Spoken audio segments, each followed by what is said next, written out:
Исемнәре данлыклы булса да, кунаклар үзләре кинофильмнар, ретро-концертларда төшерелгән эзлекләрдә генә күренеп алды. Шагыйрьләр, портретлары һәм иҗатлары аркылы тамашачыга якынайды.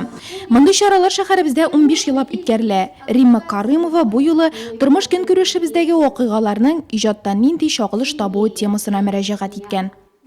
Радует, что люди с удовольствием Кешеләр мондый кичәләргә теләп йөри. Нурлатта шигърият яратучылар бик күп. Нечкә күңелле кешеләр дип әйтер идем мин. Я бы сказала, людей душевно тонких.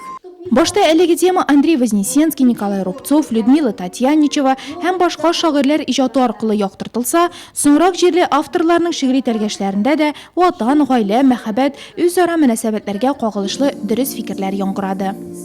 Вечера мы посещаем примерно уже лет 15, если не больше. Бу кешеләргә 15 еллап йөрим. Элегрәк алар әкият балалар бакчасында үтә иде. Римма Гариевна безне берәр даты уңайыннан яисә булай гына җыя торган иде. Без биредә бер-беребезнең шигырьләрен тыңлыйбыз, иҗатларыбызны хөрмәт итәбез һәм шигырьләр безне зур эшләргә этәрә дип әйтер идем мин.